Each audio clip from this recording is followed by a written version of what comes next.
ꯈꯨꯔꯨꯝꯖꯔꯤ ꯃꯌꯥꯝ ꯉꯁꯤꯁꯨ ꯃꯅꯤꯄꯨꯔꯤ ꯄꯃꯦꯜ ꯋꯥꯔꯤ YouTube ꯆꯦꯅꯦꯜꯒꯤ ꯃꯥꯏꯀꯩꯗꯒꯤ ꯃꯌꯥꯝꯗ ꯈꯨꯗꯣꯜ ꯇꯝꯅꯕ ꯖꯒꯣꯏ ꯁꯥꯕꯤ ꯍꯥꯏꯔꯤꯕ ꯋꯥꯔꯤ ꯑꯁꯤꯒꯤ ꯑꯅꯤꯁꯨꯕ ꯁꯔꯨꯛ ꯃꯌꯥꯝꯗ ꯄꯨꯗꯨꯅ ꯂꯥꯛꯆꯔꯤ꯫ ꯋꯥꯔꯤ ꯑꯁꯤꯕꯨ ꯏꯕꯤꯗꯨꯅ ꯊꯥꯕꯤꯔꯛꯄ ꯔꯣꯁꯟ ꯏꯔꯣꯝ꯫ ꯃꯌꯥꯝꯒꯤ ꯃꯔꯛꯇꯁꯨ ꯋꯥꯔꯤ ꯍꯥꯞꯅꯤꯡꯕ ꯂꯩꯔꯒꯗꯤ ꯑꯩꯈꯣꯏꯒꯤ WhatsApp ꯅꯝꯕꯔꯗ ꯑꯗꯨꯃꯛ ꯄꯥꯎ ꯐꯥꯎꯕꯤꯔꯛꯑꯣ꯫ ꯉꯁꯤꯒꯤ ꯋꯥꯔꯤ ꯖꯒꯣꯏ ꯁꯥꯕꯤ ꯑꯅꯤꯁꯨꯕ ꯇꯥꯡꯀꯛ ꯃꯌꯥꯝꯗ ꯈꯨꯗꯣꯜ ꯇꯝꯖꯔꯤ, ꯇꯥꯃꯤꯟꯅꯁꯤ꯫ ꯑꯁꯨꯝꯅ ꯀꯥ ꯑꯗꯨꯗꯒꯤ ꯂꯥꯎꯔꯛꯄ ꯃꯈꯣꯟꯗꯨ ꯇꯥꯕꯗ ꯃꯈꯣꯏ ꯑꯅꯤꯗꯤ ꯄꯨꯡꯉꯛ ꯉꯛꯈꯤꯔꯝꯃꯤ꯫ ꯑꯗꯨꯕꯨ ꯀꯔꯤꯅꯣ ꯇꯧꯔꯤꯕ ꯃꯇꯧ ꯑꯁꯤꯕꯨ ꯍꯥꯏꯗꯨꯅ ꯃꯈꯣꯏ ꯑꯅꯤ ꯀꯥ ꯑꯗꯨꯗꯒꯤ ꯁꯠ ꯁꯠ ꯂꯥꯎꯅ ꯈꯣꯡꯂꯩ ꯊꯨꯅ ꯊꯣꯛꯈꯤꯔꯝꯃꯤ꯫ ꯑꯁꯨꯝꯅ ꯃꯈꯣꯏ ꯑꯅꯤ ꯋꯥꯈꯜ ꯆꯔꯥꯡꯅꯕꯒ ꯂꯣꯏꯅꯅ ꯌꯨꯝꯗ ꯍꯜꯂꯛꯄꯗ ꯅꯣꯕꯤꯆꯥꯅ ꯔꯣꯁꯅꯤꯗ ꯍꯧꯖꯤꯛꯀꯤ ꯇꯧꯈꯤꯕꯗꯣ ꯀꯔꯤꯅꯣ ꯍꯥꯏꯅ ꯍꯪꯂꯝꯃꯤ꯫ ꯑꯗꯨꯗ ꯃꯍꯥꯛꯁꯨ ꯀꯔꯤꯅꯣ ꯍꯥꯏꯕ ꯑꯃꯠꯇ ꯒ꯭ꯌꯥꯟ ꯇꯥꯗ꯭ꯔꯤ ꯍꯥꯏꯅ ꯔꯣꯁꯅꯤꯅ ꯄꯥꯎꯈꯨꯝ ꯄꯤꯈꯤ꯫ ꯔꯣꯁꯅꯤꯅ ꯃꯇꯝ ꯑꯗꯨꯗ ꯑꯗꯣ ꯑꯩ ꯋꯥ ꯑꯃꯠꯇ ꯇꯝꯒꯦ ꯅꯪꯉꯣꯟꯗ꯫ ꯇꯝꯃꯨ꯫ ꯀꯔꯤꯅꯣ ꯅꯪꯅ ꯇꯝꯒꯗꯕꯗꯣ? ꯍꯟꯗꯛ ꯃꯔꯛꯁꯦ ꯀꯔꯤꯅꯣ ꯈꯪꯗꯕ ꯀꯅꯥꯒꯨꯝꯕ ꯈꯔꯅ ꯑꯩꯒꯤ ꯇꯨꯡꯗ ꯏꯟꯅꯕ, ꯇꯨꯝꯕꯗ ꯃꯪꯗ ꯑꯩꯅ ꯀꯅꯥꯒꯨꯝꯕ ꯈꯔꯁꯨ ꯇꯠꯇꯅ ꯎꯏ꯫ ꯀꯩꯅꯣ ꯍꯥꯏꯁꯤꯕꯣ? ꯀꯅꯥꯅꯣ ꯅꯪꯅ ꯎꯔꯤꯕꯕꯣ? ꯅꯪꯕꯨ ꯃꯪꯗ ꯎꯕꯗꯣ ꯃꯁꯛꯀ ꯈꯪꯕ꯭ꯔꯣꯕ? ꯎꯔꯤꯕ ꯃꯤꯁꯛꯇꯣ ꯐꯖꯔꯕ ꯖꯒꯣꯏ ꯁꯥꯕꯤ ꯑꯃꯅꯤ, ꯑꯗꯨꯒ ꯅꯍꯥꯛꯀꯤ ꯁꯛꯇꯝ ꯃꯥꯟꯕ ꯅꯨꯄꯥ ꯑꯃꯒ ꯑꯇꯣꯞꯄ ꯌꯥꯝꯅ ꯋꯥꯅ ꯈꯥꯡꯕ ꯅꯨꯄꯥ ꯑꯃꯒꯁꯨ ꯑꯩ ꯃꯪꯗ ꯇꯠꯇꯅ ꯍꯦꯛ ꯍꯦꯛ ꯎꯏ꯫ ꯃꯇꯝ ꯑꯗꯨꯗ ꯅꯣꯕꯤꯆꯥꯟꯗꯤ ꯔꯣꯁꯅꯤꯒꯤ ꯃꯃꯪꯗ ꯃꯍꯥꯛꯄꯨ ꯎꯏ ꯍꯥꯏꯕꯗꯨꯗ ꯃꯍꯥꯛꯇꯤ ꯍꯔꯥꯎꯖꯔꯝꯃꯤ꯫ ꯑꯗꯨꯒ ꯑꯇꯣꯞꯄ ꯑꯃꯅ ꯅꯍꯥꯟꯗꯣ ꯑꯩꯈꯣꯏꯒꯤ ꯁꯨꯃꯥꯡꯗ ꯅꯨꯄꯤ ꯑꯃ ꯖꯒꯣꯏ ꯁꯥꯗꯨꯅ ꯂꯩꯕꯒꯨꯝꯁꯨ ꯇꯧꯏ꯫ ꯑꯗꯨꯗ ꯑꯩꯗꯤ ꯀꯤꯗꯅ ꯐꯃꯨꯡꯗ ꯑꯗꯨꯝ ꯆꯦꯟꯁꯤꯜꯂꯛꯏ꯫ ꯑꯗꯨꯗꯤ ꯅꯪ ꯃꯃꯥ ꯕꯕꯥꯗ ꯍꯥꯏꯔꯒ ꯃꯥꯏꯕ ꯑꯃ ꯇꯥꯟꯅꯗꯨꯅ ꯌꯦꯡꯊꯣꯛꯎꯗꯅ꯫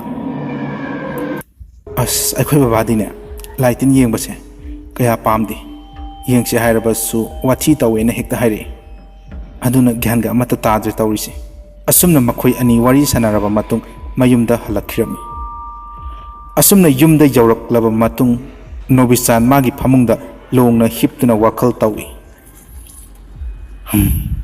ꯀꯔꯤꯅꯣ ꯉꯁꯥꯏꯒꯤ ꯃꯈꯣꯜꯗꯣ?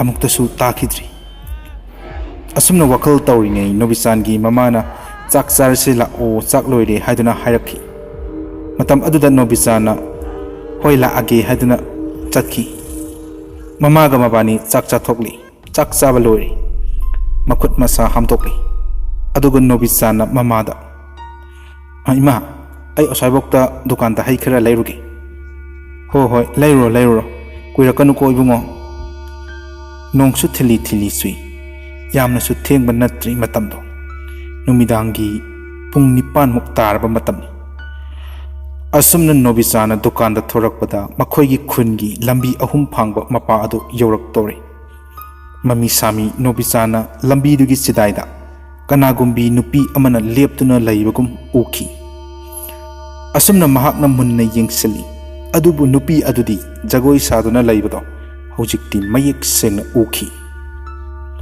ꯃꯗꯨ ꯎꯕꯗ ꯅꯣꯕꯤꯆꯥꯟꯗꯤ ꯗꯨꯀꯥꯟ ꯌꯧꯔꯝꯗꯅ ꯃꯌꯨꯝꯗ ꯐꯠ ꯂꯥꯎꯅ ꯈꯣꯡꯂꯩ ꯊꯨꯅ ꯍꯜꯂꯛꯈꯤꯔꯝꯃꯤ꯫ ꯃꯗꯨ ꯎꯕꯗ ꯅꯣꯕꯤꯆꯥꯟꯒꯤ ꯃꯃꯥꯅ ꯀꯩꯗꯧꯔꯦ ꯏꯕꯨꯡꯉꯣ? ꯅꯪꯕꯨ ꯗꯨꯀꯥꯟꯗ ꯆꯠꯂꯅꯤ ꯍꯥꯏꯅ ꯊꯣꯛꯈꯤꯕꯗꯥꯏꯅꯦ?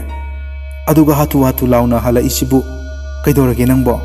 ꯃꯇꯝ ꯑꯗꯨꯗ ꯃꯍꯥꯛꯅ ꯋꯥꯔꯤ ꯄꯨꯝꯕ ꯃꯃꯥꯗ ꯂꯤꯔꯝꯃꯤ꯫ ꯏꯍꯦ, ꯀꯩꯁꯨ ꯑꯣꯏꯔꯝꯃꯣꯏ꯫ ꯑꯩꯈꯣꯏ ꯅꯥꯀꯟꯒꯤ ꯇꯥ ꯆꯥꯎꯊꯣꯏ ꯍꯣꯏꯒꯤ ꯂꯥꯏ ꯈꯣꯏꯔꯝꯅꯤ ꯍꯥꯏꯍꯧꯕꯅꯤ, ꯑꯗꯨꯒꯤ ꯃꯥꯏꯕꯤ ꯂꯥꯛꯈꯤꯕꯅꯤ, ꯑꯗꯨ ꯑꯣꯏꯔꯝꯅꯤꯌꯦ꯫ ꯑꯁꯨꯝꯅ ꯅꯣꯕꯤꯆꯥꯟ ꯋꯥꯈꯜ ꯈꯔ ꯋꯥꯕ ꯐꯩ꯫ ꯅꯣꯕꯤꯆꯥꯟ ꯇꯨꯝꯃꯒꯦ ꯍꯥꯏꯗꯨꯅ ꯇꯨꯝꯕ ꯍꯧꯏ꯫ ꯉꯥꯏꯍꯥꯛ ꯇꯨꯝꯊꯔꯨꯔꯦ꯫ ꯑꯗꯨꯕꯨ ꯉꯥꯏꯍꯥꯛ ꯂꯩꯔꯕ ꯃꯇꯨꯡ ꯅꯨꯄꯤ ꯑꯃꯅ ꯃꯄꯥꯟꯗꯒꯤ ꯅꯣꯕꯤꯆꯥꯟ ꯑꯁꯨꯝꯅ ꯍꯥꯏꯅ ꯀꯧꯔꯛꯂꯤ꯫ ꯃꯥꯗꯤ ꯉꯁꯥꯏꯒꯤ ꯃꯇꯧ ꯑꯗꯨꯗ ꯀꯤꯕꯅ ꯊꯣꯡꯗꯣ ꯍꯥꯡꯕ ꯉꯝꯈꯤꯗꯦ꯫ ꯑꯗꯨꯕꯨ ꯃꯈꯣꯟꯁꯨ ꯈꯔ ꯅꯛꯁꯤꯜꯂꯛꯇꯨꯅ ꯃꯥꯒꯤ ꯀꯥꯗꯨꯒꯤ ꯅꯥꯀꯜꯗꯒꯤ ꯑꯃꯨꯛ ꯅꯣꯕꯤꯆꯥꯟ, ꯊꯣꯡꯁꯤ ꯑꯃꯨꯛꯇ ꯍꯥꯡꯉꯨ, ꯑꯩꯅꯦ ꯍꯥꯏꯕꯅꯤ ꯅꯪꯕꯣ꯫ ꯃꯈꯣꯜ ꯑꯗꯨ ꯇꯥꯕꯗ ꯅꯣꯕꯤꯆꯥꯟꯗꯤ ꯑꯃꯨꯛꯀ ꯍꯦꯟꯅ ꯀꯤꯈ꯭ꯔꯦ꯫ ꯃꯃꯤꯠ ꯁꯠ ꯂꯥꯎꯅ ꯄꯥꯡꯊꯣꯛꯏ꯫ ꯀꯔꯤ ꯃꯪꯅꯣ ꯍꯧꯖꯤꯛꯀꯤꯗꯨꯗꯤ?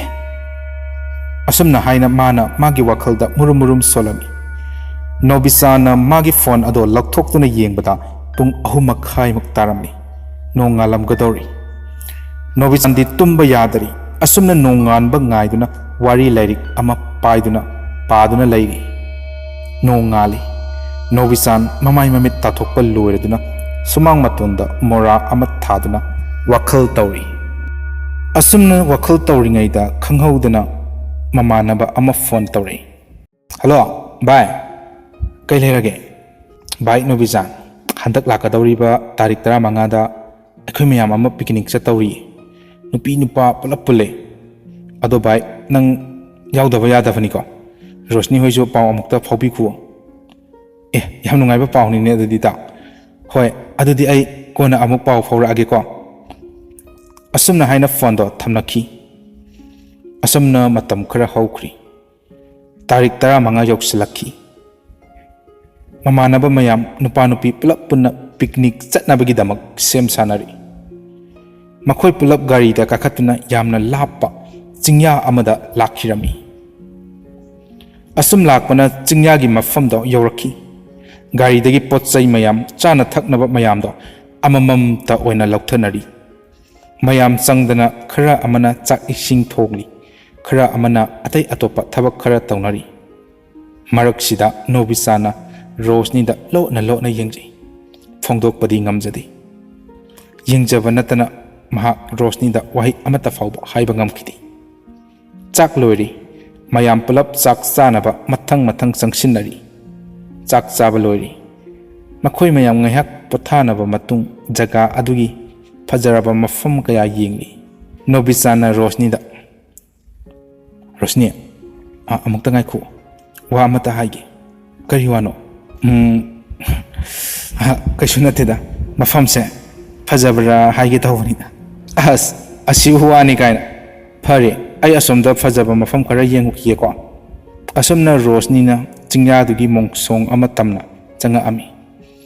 Rosnina asum changakpada magi nakongda kanagumbi nupi amana kappagi khonjal tarami.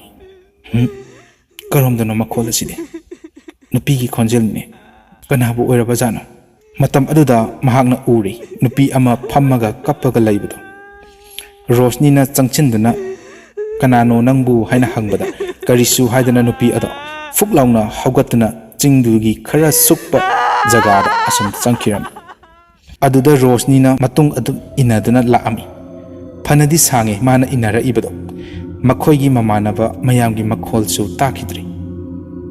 Asum inarakpada khanghaudana nupido mamai satlauna laithori. Nupidi atai kanasu nate mana ukhiba jagoi sabi aduni. Masakto maga chap manarami. Madu ubada kari matauno haina Rosni mamai laiduna chalai. Adubu khanghaudana Rosni gi mamangda musuk mubi masam yamna sangbi nupi ama chap yungna lepaga laibado ubada Rosni di khudakta gyan mangduna laimaida takhirami. Somdana mamsilakpagi salamdai aduda Rosni di kadaidak laikhrabage hadun mayam changduna thinarami. Asum thirakpada Rosni na gyan mangduna taduna laibado uri.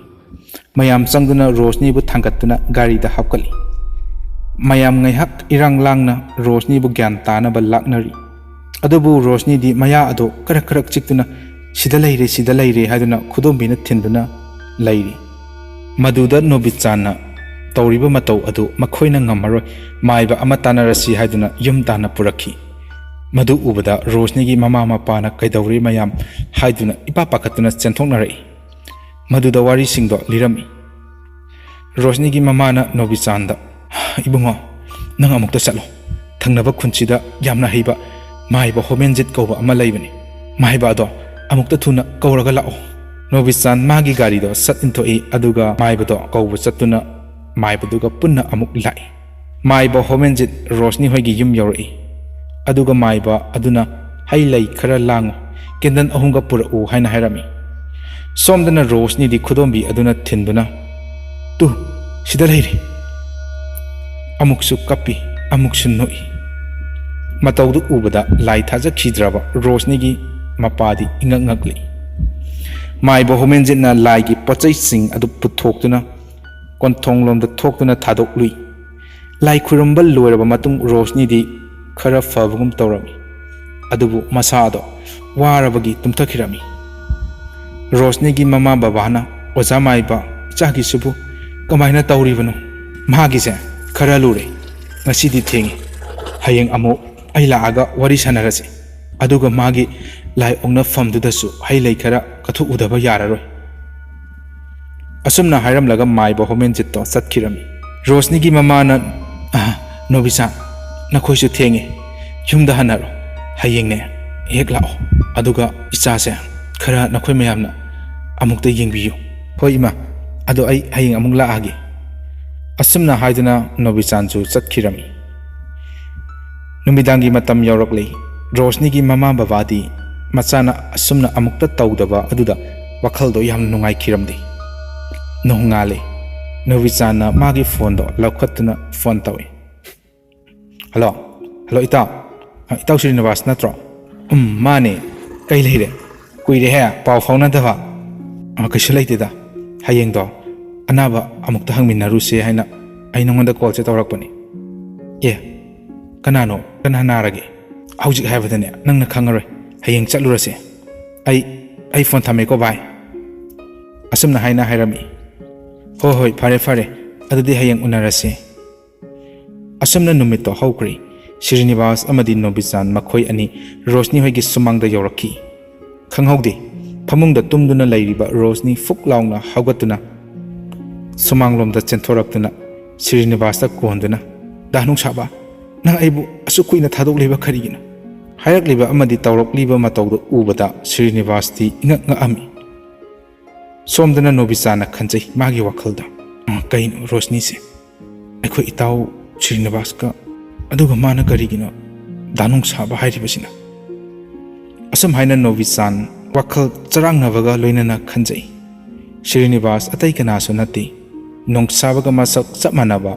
ꯅꯣꯕꯤꯆꯥꯟꯒꯤ ꯃꯃꯥꯟꯅꯕꯅꯤ ꯉꯁꯤꯒꯤꯗꯤ ꯃꯇꯥꯡ ꯑꯁꯤꯗ ꯖꯒꯣꯏ ꯁꯥꯕꯤ ꯍꯥꯏꯔꯤꯕ ꯋꯥꯔꯤ ꯑꯁꯤꯒꯤ ꯑꯅꯤꯁꯨꯕ ꯇꯥꯡꯀꯛ ꯃꯌꯥꯝꯗ ꯈꯨꯗꯣꯜ ꯇꯝꯖꯕ ꯂꯣꯏꯁꯤꯟꯖꯔꯤ ꯋꯥꯔꯤ ꯑꯁꯤꯒꯤ ꯃꯈꯥ ꯇꯥꯕ ꯁꯔꯨꯛ ꯃꯊꯪꯒꯤ ꯅꯨꯃꯤꯠꯇ ꯃꯌꯥꯝꯗ ꯑꯃꯨꯛ ꯁꯣꯏꯗꯅ ꯄꯨꯗꯨꯅ ꯂꯥꯛꯆꯒꯦ ꯉꯁꯤꯒꯤꯗꯤ ꯃꯇꯥꯡ ꯑꯁꯤꯗ ꯃꯌꯥꯝꯗꯒꯤ ꯀꯥꯏꯅꯅꯕ ꯌꯥꯊꯪ ꯅꯤꯖꯔꯤ ꯄꯤꯅꯕꯤꯔꯁꯤ